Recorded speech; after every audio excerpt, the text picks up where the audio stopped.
7:37 de la mañana, estamos en vivo. Esto es Buenos Días por VPI TV. Comenzamos de inmediato con nuestro segmento de entrevistas. Hoy hablaremos sobre la actualización de los presos políticos en Venezuela, cuál es su estado, en qué situación se encuentran ellos, con la coordinadora de la ONG Justicia, Encuentro y Perdón, Marta Tineo. Marta, buenos días. Gracias por estar con nosotros. Bienvenida. Buenos días, muchísimas gracias por el contacto. Marta, ustedes han venido documentando casos de presos políticos en el país. Quisiera que habláramos acerca de los presos políticos tras las protestas electorales en Venezuela. ¿Cuál es el número de personas que ustedes han documentado que se encuentran en este momento privados de libertad? Sí, muchísimas gracias. Efectivamente, como lo planteas, antes del 28 de julio teníamos en Venezuela, nuestra organización registrada, a poco más de 300 personas presas por motivos políticos. Luego del 29 de julio, esta cifra empezó a incrementarse de forma exponencial. Nuestra organización ha logrado registrar poco más de 1.600 personas presas políticas, ¿no? Aparte de las 400, de las un poco más de 300, perdón, que teníamos. Es decir, estamos hablando de alrededor de 2.000 personas presas por razones políticas en Venezuela al día de hoy. La situación de todas estas personas es absolutamente precaria. Vimos anuncios oficiales en los que se informaba de que la mayoría de ellas iban a ser trasladadas, y de hecho así ocurrió, a cárceles comunes, a centros de detención. Me estoy refiriendo a las cárceles de Tocorón, de Tocuyito, que son cárceles de máxima seguridad. La precariedad es absoluta, se encuentran en situación de hacinamiento, con una indebida dotación de alimentos, sin asistencia médica, sin insumos de higiene personal. Son las familias quienes con muchísimo esfuerzo están tratando de suministrarles pues todo esto que necesitan. Vale destacar que en el contexto postelectoral hemos identificado un nuevo patrón que no habíamos visto en periodos anteriores en Venezuela, y es la negación del derecho a la defensa, en términos de que a todas estas personas se les ha negado la posibilidad de designar a un abogado de confianza que asista a sus derechos ante un proceso judicial. Entonces, estas personas están siendo representadas por defensores públicos. Sin embargo, tenemos registro de muchas de ellas que estos defensores públicos ni siquiera se han entrevistado personalmente con estas personas como para poder establecer una real estrategia de defensa. Estas personas, desde el momento de su detención, fueron desaparecidas de forma forzosa por periodos de corta duración, incomunicadas de nuevo, sin la posibilidad de designar abogados de su confianza, y además con toda la precariedad que lamentablemente exhibe el sistema penitenciario venezolano, pero evidentemente con un volumen tan escandaloso de personas, pues todo lo que tiene que ver con hacinamiento e insalubridad se agudiza. Hemos recibido reportes de algunas de estas personas, pues ya se encuentran, digamos, con un deterioro de salud importante. Recientemente un joven que fue detenido en Carora, que es un caso dramático. Este joven de 14 años fue detenido junto a su padre. Este joven ahora mismo está presentando amibiasis, está muy descompensado, su madre desesperada, porque lamentablemente además hemos documentado, se trata en la mayoría de los casos de personas de muy bajos recursos económicos, y en tanto sus familias tienen serias limitaciones para poder dotarlo de todo esto que requiere. Además, denunciamos ayer en las cuentas de nuestra organización una mujer que había sido recientemente operada por un cáncer, se encuentra privada de libertad, y en tanto sin recibir la atención médica y digamos la atención, el cuidado que amerita, porque se encuentra privada de libertad. De tal manera que lógicamente tenemos que elevar nuestra voz de alarma a la sociedad, a la comunidad nacional, pero también internacional, en términos de que es urgente que estas personas sean liberadas de forma inmediata, de forma plena, y que puedan volver a sus hogares. En el caso de los adolescentes, estamos denunciando fuertemente, son más de 50 adolescentes que se mantienen aún privados de libertad. Estamos en vísperas del inicio de un nuevo año escolar. La mayoría de estos jóvenes son estudiantes, se les tiene detenido de forma arbitraria, pero además se les está negando el derecho a la educación, el derecho a restablecer su vida y con ellos sus familias, porque evidentemente sus familias de alguna manera están también presas con ellos. Entonces, insisto, nuestros exhortos son a que estas personas, muy especialmente estos adolescentes, estas mujeres, quienes están enfermos, quienes sufren de enfermedades crónicas o graves, sean liberadas de forma inmediata, insistiendo además que es responsabilidad del Estado venezolano, pues la vida y la integridad de todas estas personas y todos los daños que estas personas están sufriendo física y emocionalmente, pues deben ser reparados en algún momento por el Estado venezolano. Marta, tú eres abogada, activista de derechos humanos, con experiencia en el área de criminalística y sistema de justicia. Bajo este nivel de experiencia, quisiera que habláramos un poco acerca de lo más grave que has podido determinar sobre estas violaciones que familiares de víctimas han denunciado desde estas detenciones. O sea, ¿a qué nivel de escalada de violación de derechos humanos estamos hablando? Pues gravísimas, las más graves, que establece, digamos, todo lo que tiene que ver con derechos humanos, ¿no? Con la legislación en materia de derechos humanos, empezando porque se tratan de detenciones arbitrarias, seguido de desapariciones forzadas de corta duración, lo cual es uno de los crímenes más graves que establecen los derechos humanos, porque efectivamente no solamente afecta ese crimen a la persona directamente involucrada, sino a todo su entorno familiar, justamente por la angustia que supone no conocer el paradero y las condiciones de una persona. Además que la extrae de alguna manera de toda la protección jurídica porque no sabiéndose en qué lugar se encuentra, en qué condiciones se encuentra, pues no puede estar al amparo del ordenamiento y digamos de las acciones de defensa. Luego que con muchísimo esfuerzo las familias en acompañamiento con las organizaciones de la sociedad civil empezamos a ubicar a estas personas, pues hemos tenido muy lamentables reportes de tratos crueles, inhumanos o degradantes en contra de la mayoría de ellos. Y vuelvo a decir, pasa desde la incomunicación, la falta de alimentación de vida, la falta de atención médica, la falta de insumos de higiene personal, la falta de agua potable, el hacinamiento, la insalubridad. Vuelvo a decir, ya estamos recibiendo reportes de enfermedades estomacales justamente por la situación de insalubridad en la que se encuentra. Pero además de todo esto, que ya es muchísimo decir, hemos recibido también ya información y estamos documentando casos de amenazas de violencia sexual, amenazas, torturas físicas, torturas psicológicas. Es decir, la situación es muy, muy grave y debo decir también que el hecho de que a estas personas se les niegue la posibilidad de tener a un abogado de confianza también imposibilita poder hacer una documentación exhaustiva de todo lo que allí está pasando. Apenas ellos logran transmitir a sus familiares cuando se les ha permitido algún tipo de comunicación algunas de las cosas que han ocurrido, pero ha sido imposible una documentación exhaustiva, pero sí ya con reportes de torturas, de malos tratos físicos, de violencia sexual, de amenazas de extorsión. Tenemos el caso de una joven adolescente a quienes según el dicho de su madre,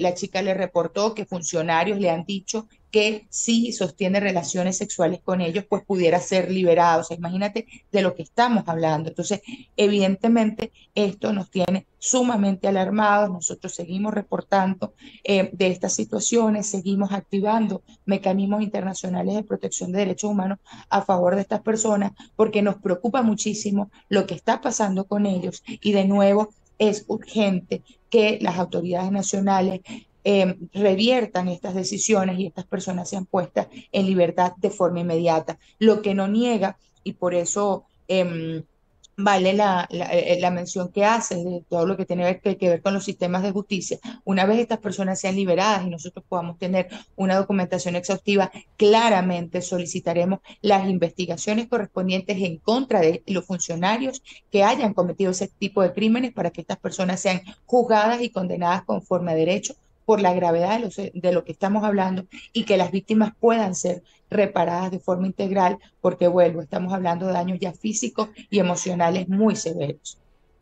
Justamente veía tus redes sociales, las redes sociales de esta ONG, y hablaban sobre cómo no prescriben los crímenes de lesa humanidad y lo que puede hacer la Corte Penal Internacional. ¿Cuáles son las expectativas que ustedes tienen desde el punto de vista de las opciones de justicia, tomando en cuenta que ya se han documentado bastantes casos en relación a posibles violaciones de derechos humanos.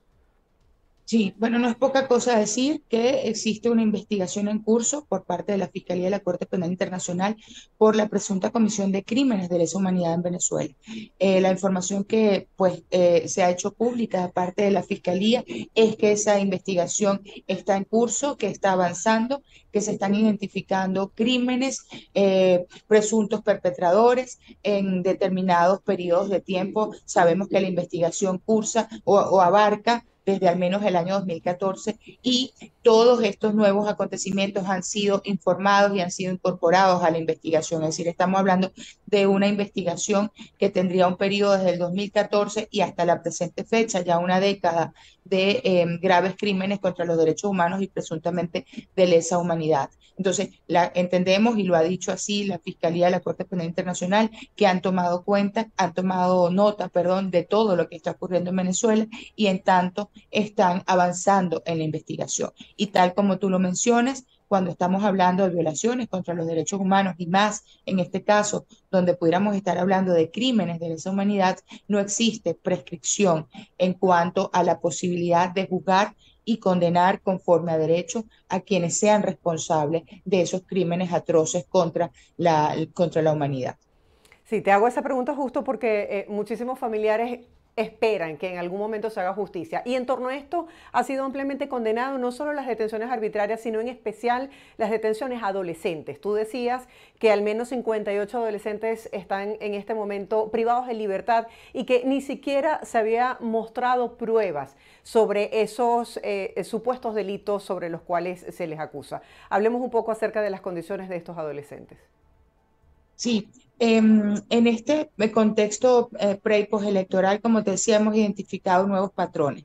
Quiero decir con esto, en el año 2014 lo sabemos, en el 2017, incluso en el 2019, digamos como picos, ¿no? Porque esto ha sido una política permanente, pero hemos tenido pues episodios en esos periodos anteriores de detenciones masivas. Ahora, lo que no habíamos visto respecto a años anteriores es, uno, la inmensa cantidad de detenciones arbitrarias, pero además seguidas de un patrón. Estas personas fueron detenidas arbitrariamente, desaparecidas de forma forzada por corta duración y luego presentadas en audiencias telemáticas, audiencias masivas frente a jueces contra el terrorismo. A todas se les imputó de forma generalizada digamos, un catálogo de delitos que había sido precalificado por el fiscal general de la República en una rueda de prensa. El fiscal decía, van a ser detenidos y van a ser imputados por tales delitos, asociación para delinquir, terrorismo, instigación al odio, es decir, estableció un catálogo de delitos. Y vimos que cuando ocurrieron estas audiencias telemáticas y de forma masiva, y con esto destaco, no se individualizaron los hechos y la presunta responsabilidad de cada una de estas personas, sino que de forma general se le imputó todo ese catálogo de delitos, vimos que eran exactamente los delitos a los que se había referido el fiscal general de la República. Más grave aún, que estas personas, insisto, no se les ha permitido designar abogado de confianza, sino un defensor público, que vuelvo a decir, los reportes que tenemos es que muy poco han hecho a favor de ejercer la defensa de estas personas. Entonces, se encuentran prácticamente en una situación de indefensión, todas imputadas por delitos asociados al terrorismo, vale decir, de los delitos más graves que puede establecer nuestro ordenamiento jurídico penal, y en tanto estas personas no solamente han sido privadas de libertad en su mayoría por el periodo de 45 días, que es lo que establece el Código Orgánico Procesal Penal para la fase de investigación, sino que pueden estar eventualmente en puertas de enfrentar un proceso judicial penal por los crímenes más graves. Vuelvo en situación de indefensión, en situación de maltrato, de incomunicación y en las condiciones de reclusión que ya narré. Entonces, evidentemente es una situación sumamente grave en cuanto a lo de los adolescentes. Tampoco habíamos tenido el registro, se llegaron a contabilizar poco más de 150 adolescentes privados de libertad. Estoy hablando de niños de 14, 15, 16 años. Ciertamente se excarcelaron alrededor de unos 80, pero nuestros registros dan cuenta de que al menos 50 se mantienen privados de libertad. Algunos de ellos, vuelvo a decir, ya reportan daños a la salud, es decir, enfermedades, digamos, devenidas de las propias condiciones de reclusión. ¿A qué se exponen estas personas que fueron trasladadas, por ejemplo, a cárceles comunes? Bueno, lo primero es decir que en cuanto al régimen el régimen de responsabilidad penal de niños, niños y adolescentes, estos jóvenes nunca debieron estar en centros de reclusión en los que hubiese también población adulta, porque eso evidentemente los coloca en una situación de mayor vulnerabilidad. Entiendo que algunos han sido trasladados a centros de detención de adolescentes, pero en esos centros de detención, vuelvo a decir, han surgido el tipo de reportes que ya te comentaba antes, en los que funcionarios les amenazan, incluso de violencia sexual, donde han sido algunos torturados y sin duda alguna todos sometidos a tratos crueles. Nosotros quiero con mucha responsabilidad, porque además en una cita escuchábamos al fiscal general de la República en algún momento señalar, y esto vuelvo, es una cita, decía, se la dan de alzado y luego de rodillas piden clemencia. Esa sola expresión evidentemente ha generado muchísima alarma, no solamente de las familias de estos jóvenes, sino de todas las organizaciones de derechos humanos nacionales e internacionales, porque esa sola expresión da cuenta de que a lo menos muchos de ellos han podido ser víctimas de tratos crueles, inhumanos o degradantes. Pero vuelvo a decir, ya lamentablemente hemos visto y ha sido público porque algunas madres, a pesar del miedo, a pesar de las amenazas de represalias, han dado un paso hacia adelante y han denunciado que sus hijos han sido torturados. Y vuelvo, hay otros que no públicamente, pero sí ante las organizaciones de derechos humanos, familiares ya han informado de situaciones de tortura, de golpes, palizas, golpizas contra estos jóvenes e incluso, vuelvo a decir, reportes de violencia sexual. ¿Cuál sería, por ejemplo, las responsabilidades de estos funcionarios que se han prestado para esta violación de los derechos humanos que tú perfectamente has explicado abiertamente? Porque muchos podrían decir, es que yo cumplo órdenes. Bueno, está así establecido en nuestra Constitución Nacional y en todos los pactos y acuerdos internacionales suscritos por la República y que son de obligatorio cumplimiento. No excusa órdenes superiores para cometer ningún tipo de crimen contra los derechos humanos. Es decir, esa no es una excusa. De tal manera que todos esos funcionarios que puedan ser identificados, señalados y juzgados por la violación de estos derechos humanos, pues evidentemente podrían enfrentar penas muy altas justamente por la responsabilidad de sus actos. Es decir, haber recibido instrucciones no los exonera de la responsabilidad penal es individual y quienes sean señalados como responsables de estos crímenes en algún momento, y de nuevo retomamos la expresión o el señalamiento que hacías antes, los crímenes contra los derechos humanos no prescriben. Es decir, en algún momento cada uno de esos funcionarios o todos los que al menos puedan ser señalados, individualizados, pues deberían enfrentar procesos judiciales penales como consecuencia de los crímenes que han cometido. Ellos, Eh, vale decir, y también sus superiores, porque si se logra establecer que se trata justamente de una política de Estado, de un patrón sistemático o generalizado de ataque contra estos grupos de la sociedad civil, evidentemente no solamente el perpetrador, es decir, el que genera el daño de forma directa, sino esos responsables, esos que dieron la orden o esos que simplemente no hicieron nada para detener la comisión de esos crímenes.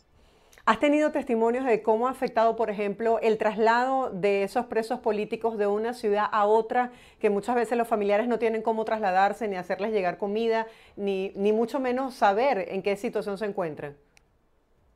Es terrible y te agradezco esa pregunta porque efectivamente decía antes que en la mayoría de estos casos son personas de muy bajos recursos, gente muy, muy humilde, que no dispone de los recursos económicos para poder enfrentar esta situación. Estamos viendo, por ejemplo, el caso que te hablaba de este joven de Carora. Esta es una madre de 3 hijos, este es el mayor de sus 3 hijos. Esta mujer en este momento está embarazada. Me sirvo de este caso porque da cuenta de muchos casos. Esta señora está embarazada, tiene 3 hijos, el mayor de ellos de 14 años, que es quien está ahorita privado de libertad, pero fue detenido él y su esposo. Es decir, esta mujer se ha quedado además sin el auxilio económico de su esposo y en tanto ahora divide los pocos recursos con los que cuenta entre alimentar a sus otros 2 hijos y trasladarse a el centro de detención en la que se encuentra su hijo de 14 años y no ha podido ver a su esposo que fue trasladado a Tocorón porque esta señora vive en Barquisimeto. Entonces tiene un hijo detenido en Barquisimeto, tiene a su esposo detenido en Tocorón y tiene a 2 niños pequeños en casa. Sí, esto no podemos sino imaginar digamos, la situación de extrema necesidad en la que se puede encontrar esta familia. Esta familia, como muchísimas, muchísimas de las que se encuentran en esta situación. Hemos reportado casos de personas que residen, por ejemplo, en la isla de Margarita, en el estado de Nueva Esparta, y fueron trasladadas a la cárcel de Tocorón. Su familia, desde el momento en que fueron detenidos, no las han podido ver y no existe la posibilidad, porque no tienen los recursos económicos para hacerlo, de visitarla. En este caso, estas familias lo que reportan es que se les ha permitido una llamada a cada 15 días, una llamada telefónica para poder tener una breve conversación de saber que esa persona cómo está. Pero además son llamadas restringidas, lo que te decía, entonces no podemos documentar exhaustivamente lo que pueda estar pasando con esas personas porque evidentemente son llamadas muy breves en las que no pueden de alguna manera reportar lo que están pasando, porque Claro. bueno, además están allí de forma controlada. Entonces, vuelvo, es una situación verdaderamente dramática. Hay personas que de que están detenidas no han podido ver a su familia y vale decir, al no ver a su familia, no han podido recibir ni siquiera alimentos y están sobreviviendo con lo que sea que le den en esos centros de reclusión. Marta, ya para finalizar brevemente, me llama la atención que muchas madres han denunciado que sus hijos no saben lo que es terrorismo, ni siquiera estaban participando en las protestas de manera pacífica, sino que pasaban por allí, es decir, que no tienen ningún tipo de relación con la protesta pacífica que se estaba desarrollando en Venezuela. Estos casos de detenciones de adolescentes, de periodistas. Tenemos el caso de nuestro camarógrafo de BPI TV en Trujillo, que ni siquiera estaba protestando, se estaba prestando para hacer su trabajo y para recoger lo que significa estas manifestaciones que se estaban desarrollando en Venezuela. En este caso, de personas con discapacidad, personas mayores que fueron detenidas, que se encuentran en total estado de indefensión, estas excarcelaciones que se dieron de alguna manera pudieron estar relacionadas a la presión que hizo la comunidad internacional, donde se exponía ampliamente cómo todas estas personas en estado de vulneración habían sido trasladadas a la cárcel. Pues imposible saber si esas escarcelaciones, digamos, fueron consecuencia de esa presión. La verdad es que no pudiera yo afirmarlo.